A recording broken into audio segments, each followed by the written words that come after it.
السلام عليكم. أنا اسمي رامي، وده أول فيديو ليا على الصفحة دي. أنا مش هعلمك استراتيجية، أنا هعلمك إزاي تتحكم في نفسك. مش معنى لأن غالبا مش بيخسر في السوق غير اللي ما بيعرفش يسيطر على نفسه.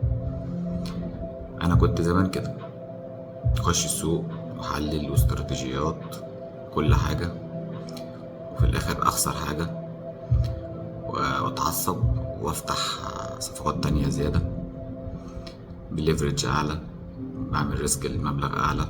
طبعا في الآخر كله عارف إن الواحد بيخسر. أنا دلوقتي عرفت إن في وحش جوه الواحد هو اللي بيسيطر عليك وأنت بتتريد. خلينا دلوقتي نتحول للراهب اللي يقدر يتحكم في الوحش ده. الصفحة دي بداية رحلتي للتريدينج، وهتكون رحلتي ورحلتكم مع بعض.